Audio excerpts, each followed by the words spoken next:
Greek family. Woman will never be Greek enough for husband's family.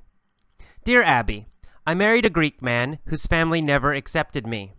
Being young and naive, I tried everything to fit in, converting from Catholicism to the Greek Orthodox faith, attending all family functions, including them in our lives.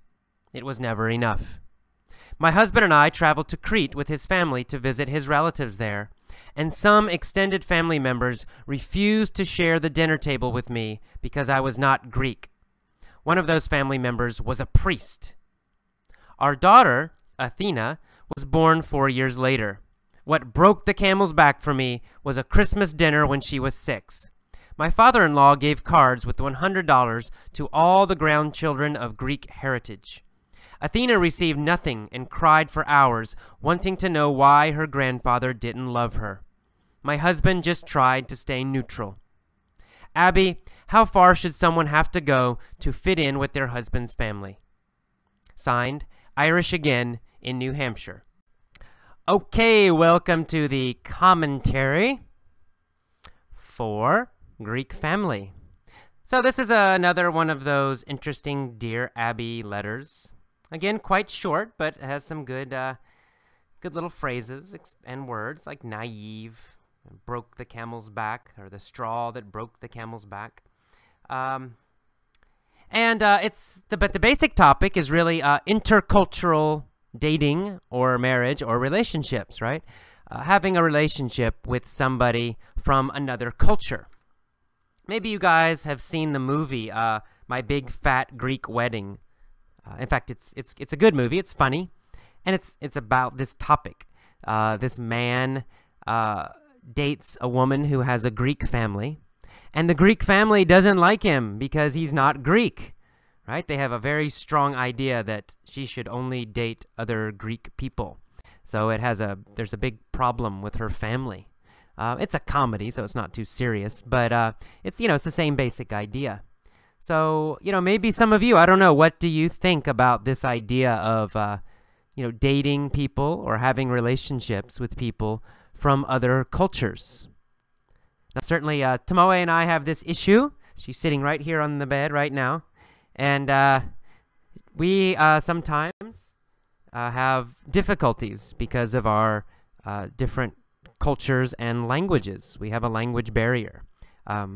We communicate with each other in English because I know very, very, very little Japanese, and her English is good, so that's how we communicate. But it's not her native language, so sometimes she says something and she means something, and I hear something else, and something she doesn't mean, and we have a miscommunication, and that can cause problems sometimes. Sometimes we have big arguments. But really it's just a misunderstanding, a language misunderstanding. Sometimes it might be a culture misunderstanding. Of course, Japanese culture and American culture are different. We all know, some of the stereotypes, but there are little things and sometimes big things that are different, and it can be hard for us to understand each other about those points. So it's a little bit of extra difficulty when you date someone from another culture, and especially if different languages are involved. Now, on the other hand, it's also an opportunity to learn and grow, right? You learn about a lot of new things. The other person has different ideas, different views, a different point of view on life. From your own culture, and that can help you grow and learn more about the world and hopefully be more open and flexible, and that's great. In fact, that's one of the benefits also of just traveling in general or learning another language. You go beyond your own little small country, and most of us, we grow up and we're told that our country's the best, right? And we know this is true when we're young. All Americans know that America is number one. America's the best country in the world. In fact, a lot of Americans believe that, even adults. I'd say probably most Americans believe that They think everything in America is the best, and other countries are not as good at anything. We're the best at everything, and everything we do is good and correct. And, this is not, people get mad at the United States because of this, mainly because the United States has a lot of power right now, and we don't use that power very well. However, I've traveled to many countries, and I can tell you that most Japanese people think Japan is #1 and it's the best culture and country in the world. And most Thai people think that Thailand is the best country in the world. Now, they know it's not the richest, but they still think, well, our culture, it's still the best. And I think most people think that. Most people are taught that when they grow up. They're taught by their parents. They're taught by their society, by their media, that there's something special about their country which is better than others. And, well, it's nice to like your country. It's a dangerous idea. Travel can help to get rid of that illusion. And an illusion is something that's not true, but you believe it is true. So when of course, I never really thought America was always #1, but, I didn't understand the rest of the world. When I traveled to India, the first time I left America, I saw, wow, there are other ways of living. There are other ways of doing things. And some of them are better than America. Some of them I liked better. There were many parts of Indian culture and parts of the country in general that I thought were better than the United States. And, there were other parts that I thought America was quite good. And then later I traveled to Japan and lived there, and Korea and lived there, and Thailand and lived there. And I traveled in Italy a little bit, and in England a little bit. And I started to realize, wow, there are many, many ways of living, many ways to do things, many different religions, many things to believe. And, there is no best country. Certainly America's not the best. But, none of these countries were the best. They all had great things. They all had very nice things about them that were different and unique and special. And so that's a great thing about travel, and a great thing about learning a language, and a great thing about connecting with people from other countries. And it can also be a great thing about dating people or having a relationship with someone from another country, because then it becomes very, very personal. When you travel, it's not so personal. You go to a country and you see it and you learn something, and then you go home. If you live there for a while, it's a little deeper, of course. But if you have a relationship with someone from another country, it's even more deep, because then you really start to see how differently people think and how different people's beliefs can be. And, that can be very good. It's sometimes difficult, but in general, I think it's very, very good. It certainly has been very, very good for me, and has helped me open my mind more to the world, and hopefully not be a typical American. Another issue in the mini story, I told a little mini story about somebody on the street coming up to me and trying to make me become a Christian. And actually, this is kind of a true story. It's based on a true story, because I used to live in Georgia and also South Carolina in the United States. These areas are in the southeast part of America, and the southeast is very, very Christian. When I say Christian, I mean Protestant, Baptist mostly, and very evangelical. Evangelical means they're aggressive. They try to change people's religion. And so I would be walking around my town, and this would happen. This happened to me a lot, especially in South Carolina. People would walk up to me and start talking to me, and then very soon they would start talking about religion, and they would criticize me and attack me because I wasn't part of their religion. And I really actually hate that about Southern culture in the southeast part of the United States. I like some things about the South, but I really hated that part, because I was often bothered by these people. And it's a kind of intolerance. It's a kind of what I was just talking about with travel. These people usually had never been outside of America. They had no contact, no experience with people of other religions. They criticized Islam, for example, but they had never met a Muslim person. They certainly had never read the Quran. Until they met me, they had never met a Buddhist before. And I'm only kind of a cowboy American Buddhist. I don't know if that's real or not. So they really have no experience of the world. And so if you have no experience of the world, you're quite naive. And when you're naive, it's easy to have very strong beliefs about something, about a religion or about something else. It's easy to believe you're the best and you're always right if you never have experiences of other people in other places that have different beliefs that are also quite good or quite interesting or quite powerful or quite helpful. And, South Carolina is a small little place. Most people in South Carolina have never traveled outside the United States. Many have never traveled outside of South Carolina. They've never been to a big American city, even. So their experience is very small. It's quite naive. And so living there was a bit difficult. It wasn't only these kind of Christian people, but it was many other kinds of things where they had these very narrow, small beliefs, and they wouldn't debate them. They wouldn't consider other ideas. It was just they're right and you're wrong. And unfortunately, we see that in the United States, in our government right now.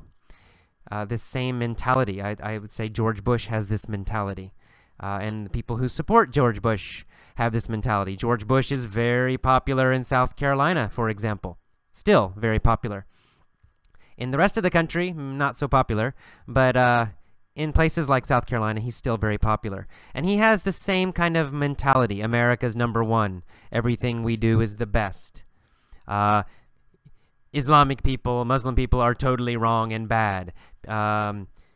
Any other part of the world, they're not as good as we are. These are beliefs that are common in parts of America and, unfortunately, common in our government right now. So I don't know if we can make more Americans travel or meet people from other countries. Maybe that might help. I don't know. That's your job. Meet some Americans and teach them about the world. Teach them about your country. All right. Well, I guess that's all for the commentary. I guess I talked about several topics this time. I hope you're enjoying Effortless English. And look at the forums. I need your help. I've put a couple forum ideas asking for your help and your contribution, your actions. So go read the forums and help improve the Effortless English Club. See you next time. Bye-bye. Welcome to the mini story lesson for Greek family. Let's do the basic story first. Here we go. I'm walking down the street when a guy comes to me and says, "Hi, can I chat with you for a moment?" He looks clean and very neat. I'm quite naive, so I think he's just friendly. I say, "Okay." The man asks me, "How far would you go to save yourself?" I say, what do you mean?" He says, "I'm talking about the Christian faith. I want you to convert to Christianity." Actually, I'm a Buddhist," I say. "What about your relatives? Are they Buddhist too?" he asks. I tell him no, just me. He then tells me that I will go to hell if I don't convert. He says I am a bad person. He tells me all Buddhists will go to hell. Finally, he says that the Buddha and all Buddhists serve the devil. That's the straw that breaks the camel's back. I yell at him, "Go away! I refuse to listen to you anymore." Okay, let's go back to the top of our little story, and this time with questions. Here we go again. I'm walking down the street when a guy comes to me and says, "Hi, can I chat with you for a moment?" He looks clean and very neat. I'm quite naive, so I think he's just friendly. Do I have a lot of life experience? Do I know about life on the street?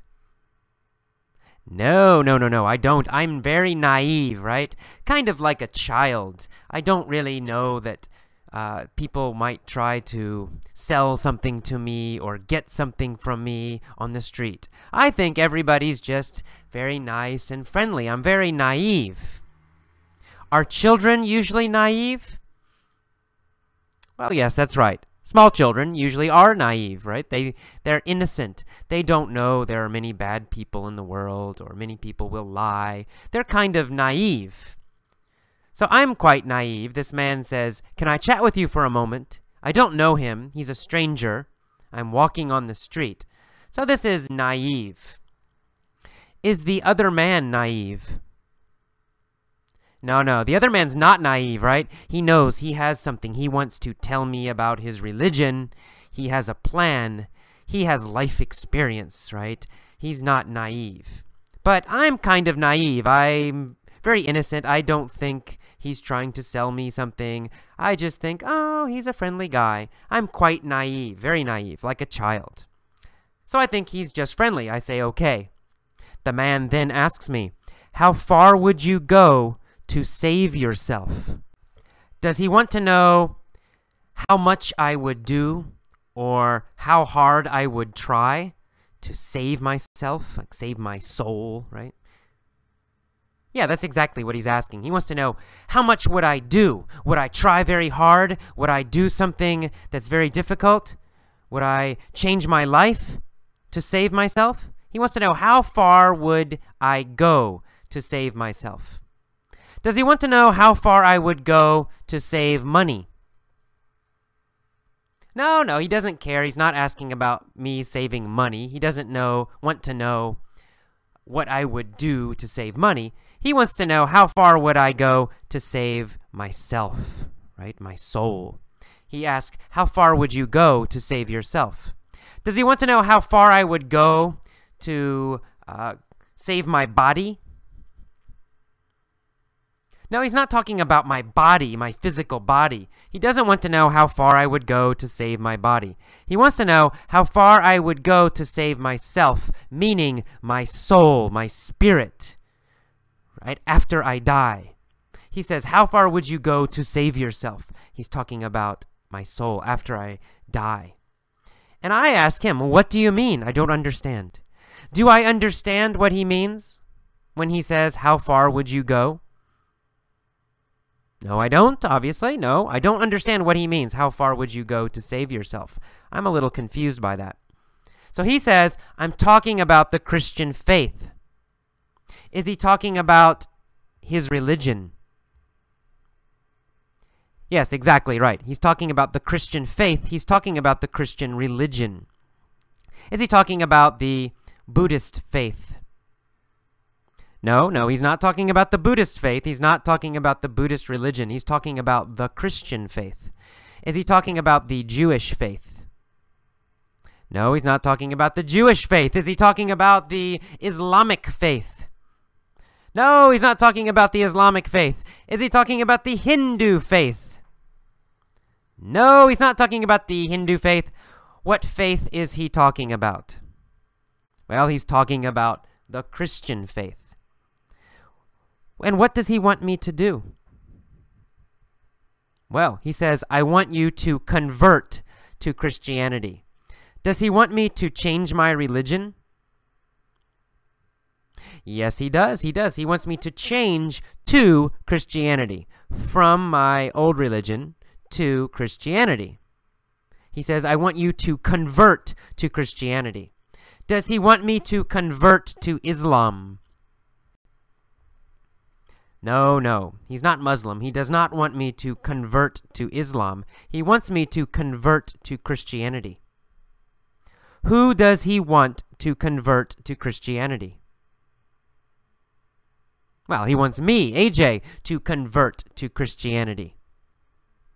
Does he want to convert to Buddhism? No, no, he does not want to become a Buddhist. No, he wants me to convert to Christianity. He does not want to convert to Buddhism. And I say to him, actually, I'm a Buddhist, I say. And he asks me, What about your relatives? Are they Buddhist too? Does he want to know if my friends are Buddhist? No, he wants to know if my family is Buddhist, right? He says, what about your relatives? Are they Buddhist too? Is he asking about my family's religion? Yes, exactly right. He's asking about my family's religion. He says, what about your relatives? Are they also Buddhist? So he wants to know about my mom and my dad, but especially he wants to know about all of my family. So relatives usually means all the family, grandparents, uncles, aunts, cousins. He wants to know if my relatives are also Buddhists. Are my relatives Buddhist? No, my relatives are not Buddhist. In fact, some of them are Christian, some of them no religion. So my relatives are not Buddhist, only me. Are my relatives Christian? Some of my relatives are Christian, not all of them. Some of them are. Are my relatives Buddhist? No, they're not. They're not Buddhist. My relatives are not Buddhist. So I say to him, no, just me, only me. He then tells me that I will go to hell if I don't convert. If I don't convert to Christianity, does he think I will go to hell? I will burn after I die. Yes, exactly. He thinks if I don't change to Christianity, if I don't convert to Christianity, then I will go to hell after I die. Then he says I'm a bad person. He tells me all Buddhists will go to hell. Finally, he says that the Buddha and all Buddhists serve the devil. That's the straw that breaks the camel's back. Does that make me angry? Well, yes, it's the last straw. It's the final straw that breaks the camel's back. It means he said many things to me, bad things. He's insulting me. He says, oh, you're a bad person. Oh, if you don't convert, you'll go to hell, right? More bad things, more bad things. I'm patient. But finally, the last thing, he says, all Buddhists serve the devil. That's the straw that breaks the camel's back.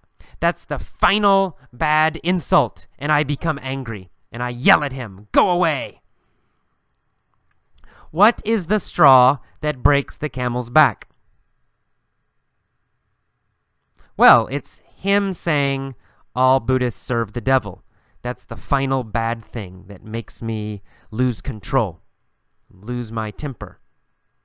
So he says, all Buddhists serve the devil. That's the straw that breaks the camel's back. When he asks me, are your relatives also Buddhist? Is that the last straw? Is that the straw that breaks the camel's back? No. I'm patient. After he says that, it's no problem. Okay, so what is the straw that breaks the camel's back? Well, it's when he says, all Buddhists serve the devil. That's the straw that breaks the camel's back. It's the final insult. Then I get angry and I yell at him, go away! I refuse to listen to you anymore. Will I listen to him again? No, I refuse to listen to him anymore. I will never listen to him again. I refuse. I say no, I won't do it. No, I will never listen to you again. I refuse to listen to him anymore. Do I refuse to listen to all Christians? No. I don't mind all Christians. It's just this one guy. I refuse to listen to him ever again. I will never listen to him again. I refuse to listen to him. Only to him. I refuse to listen to him. Do I refuse to watch television again? No. I don't refuse to watch television. What do I refuse to do? Well, I refuse to listen to that guy again, right? I refuse to listen to him again. All right, that's the end of our little story. One more time, this time with pauses after the key phrases. I'll pause, say the key phrase after I pause, copy my pronunciation. That's the important part of this section. Copy my pronunciation, especially my intonation when I go up, when I go down, things like that, okay? Let's go. I'm walking down the street when a guy comes to me and says, "Hi, can I chat with you for a moment?" He looks clean and very neat. I'm quite naive. I'm quite naive. I'm quite naive. So I think he's just friendly. I say, okay. The man asks me, "How far would you go to save yourself?" How far would you go to save yourself? How far would you go to save yourself? Good. I say, "What do you mean?" He says, "I'm talking about the Christian faith." I'm talking about the Christian faith. Good. I want you to convert to Christianity. I want you to convert to Christianity. Good. I say, "Actually, I'm a Buddhist." And he asks, "What about your relatives? Are they Buddhists too?" What about your relatives? Are they Buddhists too? What about your relatives? Are they Buddhists too? I tell him, "No, just me." He then tells me that I will go to hell if I don't convert.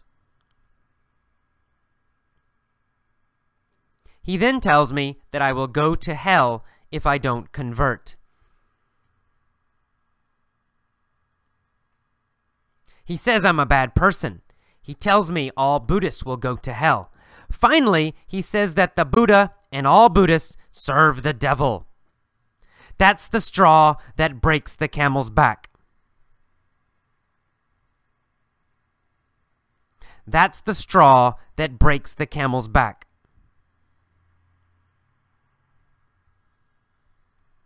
That's the straw that breaks the camel's back. I yell at him, "Go away! I refuse to listen to you anymore." I refuse to listen to you anymore. I refuse to listen to you anymore. Okay, great job. Now the final part of the mini story lesson. Pause your iPod, pause your computer, and try to tell all of the story yourself. Tell all of it out loud so you can hear it. Tell all of the story. You don't need to remember every word, but try to use the target vocabulary, the new vocabulary, correctly. If you can't, if you have trouble, no problem. Relax. Listen to it again. Just keep listening until you can pause and tell all of the story yourself.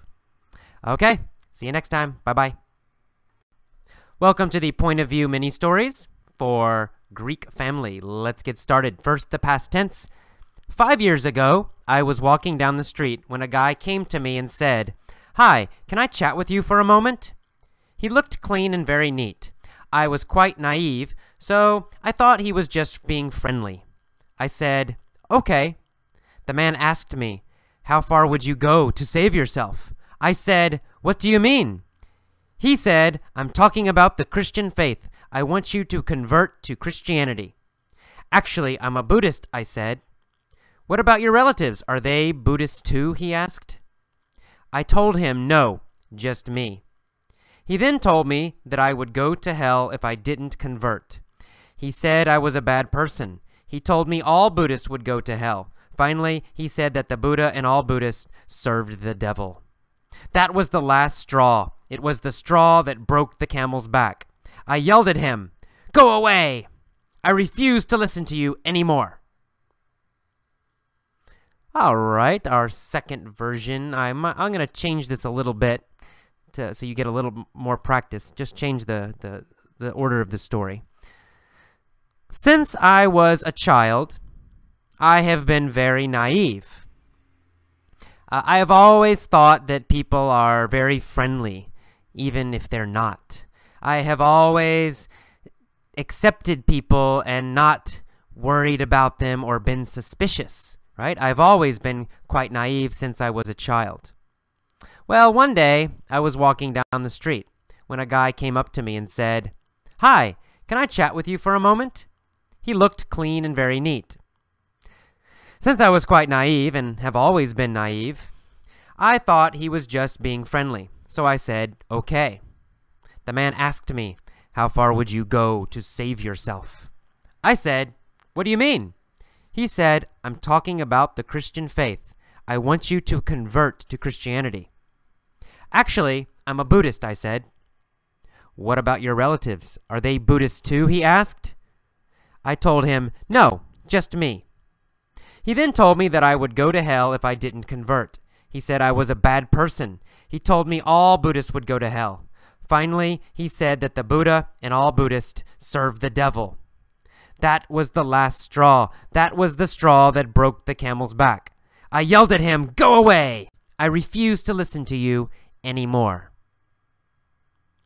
So you can notice I use the present perfect have been for something that started long ago when I was a child and continued up to the time this story happened. Then I changed to the simple past because we're talking about one specific event and that it's already happened, it's done. Okay, let's go to the future. Back to the future. Here we go. In 10 years from now. I'm imagining this. Maybe I dreamed this, okay? This is a dream. I have a dream. In 10 years, I will be walking down the street when a guy will come up to me and he'll say, "Hi, can I chat with you for a moment?" He'll look clean and very neat. I'll be quite naive, so I'll think he's just being friendly. I'll say, "Okay." The man's gonna ask me, "How far would you go to save yourself?" And I'll say, "What do you mean?" He'll say, "I'm talking about the Christian faith. I want you to convert to Christianity." "Actually, I'm a Buddhist," I'll say. "What about your relatives? Are they Buddhists too?" he'll ask. I'm going to tell him, "No, just me." He'll then tell me that I will go to hell if I don't convert. He'll say I'm a bad person. He'll tell me all Buddhists will go to hell. Finally, he'll say that the Buddha and all Buddhists serve the devil. That's gonna be the straw that breaks the camel's back. I'll yell at him, "Go away! I refuse to listen to you anymore." All right, go back. Listen to each version. After each version, pause and try to tell that version yourself out loud so you can hear it. So listen to the first version, the past, pause, and tell the whole story again using the past, 10 years ago. Second time, start the story with, since I was a child, and tell the story yourself out loud. And then, again, listen to the future version and pause and tell the future version yourself. If it's difficult, if you can't do it, no problem. Just relax. Go back. Listen very carefully again and again and again. And then try again. All right. I'll see you next time. Bye-bye. Hello. Welcome to the vocabulary lesson for Greek family. Let's get started. The headline says, "Woman will never be Greek enough for husband's family." Greek, of course, describes someone from Greece, the country of Greece. And then she starts the letter, "Dear Abby, I married a Greek man whose family never accepted me." She said she was young and naive. Naive means innocent. It means, but not like guilty and innocent. It means you don't have much experience in the world. You don't know much about the world. And it also has the idea that you trust people too much, right? You're maybe too friendly, too open, too much trust. You're not careful enough with people. That's naive. So you don't have much experience in the world, and you don't know much about the world and life. Naive. So she said she was naive when she got married. And she said she tried to fit in with her husband's family, and she converted from Catholicism to Greek to the Greek Orthodox faith. To convert means to change, and it can have a religious meaning. In this case, of course, it does have a religious meaning. To convert, in this case, means to change religions. Change religions. And we usually say convert to a new religion. So if you convert to Christianity, it means you used to be another religion, now you're a Christian. If you convert to Buddhism, you used to be something else, now you are a Buddhist. So that's to convert. To convert, to change from one religion to another. All right, and she uses the word faith here. She converted to the Greek Orthodox faith. Greek Orthodox is a kind of Christianity, but different than the Catholic Church. And in this case, faith means religion. Now, faith can mean like belief. It can mean belief in something. You have a deep belief, even though you're not sure. But this case, faith means religion, a religion. We sometimes use you have to use it with the name of the religion. So we might say the Hindu faith, the Christian faith, the Muslim faith. So that just means the Muslim religion, the Christian religion, the Buddhist religion, the Hindu religion, faith. So a little bit different meaning for faith than how we normally use it. In the second paragraph, we see the word relative. She said, my husband and I traveled to Crete, that's an island in Greece, with his family to visit his relatives there. Relatives means family members, but it usually means more distant family members. So your husband, your wife, your children, they are not relatives. We don't use the word relatives to describe your close family, like your husband or your children. Relatives usually means grandparents, cousins, uncles, aunts, nieces, nephews. All of those people we describe as relatives.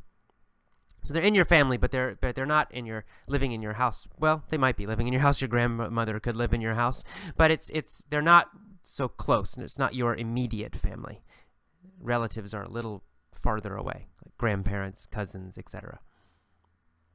All right. And she said some extended family members refused to share the dinner table with her. Extended family has the same idea as relatives. Extended family means grandparents, uncles, aunts, and cousins. We usually say immediate family or nuclear family. That's your husband or wife and your children. Or if you're young, it means your father and your mother and your brothers and sisters. That's your immediate family. But then we have the extended family, and those are the relatives. Those are the people who are a little farther, like grandparents, cousins, etc. So extended family. And these family members refused to share the dinner table with her. To refuse means to say no. Means you say you will not do something. And refuse normally goes with an action, right? Somebody wants you to do something, and you refuse. So refuse. You refuse to do something. You refuse to do an action, usually. So in this case, they refuse to share the dinner table. It means they refuse to eat with her. So you refuse an action. You say no to an action. All right, and then we go down to the next paragraph. And she says, our daughter Athena was born 4 years later. And she said, what broke the camel's back for me? To break the camel's back, this is a common phrase in English. It has a short version and a long version. This is the short version. If you say, what broke the camel's back? But we also sometimes say, the straw that broke the camel's back. The straw that broke the camel's back, or just broke the camel's back. Either one, it means it's the last thing. It's the action or the situation that finally makes you do something, that finally changes your mind. So you have to imagine that you have a camel, right? It's an animal, and you're putting stuff on top of the camel. So you put maybe straw. Straw's like grass, but you're putting some on the camel, and the camel's okay. You put more. It gets heavier and heavier and heavier. You put more. You put more. And oh, now the camel's, oh, his back is hurting. You more and more and more. And finally you put one more and the camel's back breaks. Right? So it's the final thing. It's the final bad experience that causes the camel to break or to die. This is where it comes from. And so it means like that you have some kind of bad situation and it's been happening a long time. So let's say in this case, the family, they do something bad to her. Then they do another thing that's bad. Then they do another bad thing. Then another. Each time she's a little more upset, a little more angry. But more bad things, more bad things, more bad things. Finally, they did something to her daughter. They were rude to her daughter. That was the last straw, right? That's what broke the camel's back. It was the last event. After this, she's so angry, she will not be nice to them anymore. It's the final action, and now she can't handle it anymore. All right, and so what happened is that the father-in-law was giving money to all the grandchildren who had Greek heritage, but didn't give one to their daughter.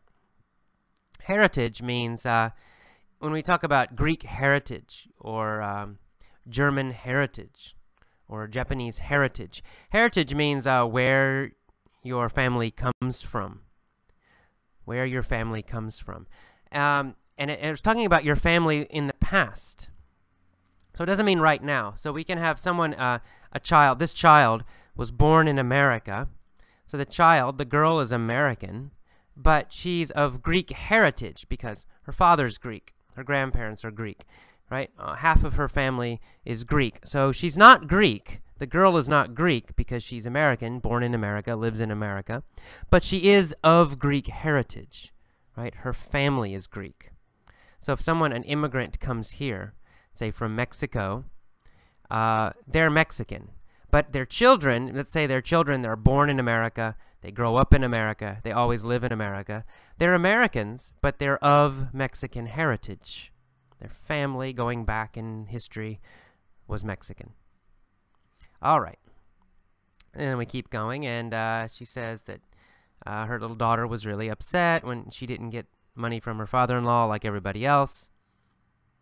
And then she said her husband just tries to stay neutral. Neutral means, in this case, neutral means you don't pick a side. So I mean, we have one side against another side, and you say, oh, I'm not fighting on either side. I'm in the middle. I will not support either side. I am neutral. So the husband won't support his wife and daughter, and the husband also won't support his Greek family. He just says, I'm neutral. He won't help either one. He won't choose either side. And then finally, in the last sentence, she says, Abby, how far should someone have to go, or how far should I have to go to fit in with my husband's family? Remember, to fit in means to have a good relationship with. To fit in with the family means have a good relationship with the family, to belong to the family, to be part of the family. That's to fit in. So she's saying, how far should I have to go to do this? And that means, how far do I need to go? How far should I have to go? That just means, how much do I need to do? How much do I need to do? Or how much should I try? That's the meaning of that phrase. How far should I have to go to learn English? It means, what must I do? How much do I need to do to learn English? Or how much do I need to try to learn English? How far do I need to go? All right. So that's all. That's all the vocabulary in this little thing. Listen to this a few times. Make sure you know the vocabulary. This one's not too difficult, I hope. And then we'll move on to the mini story. See you next time. Bye.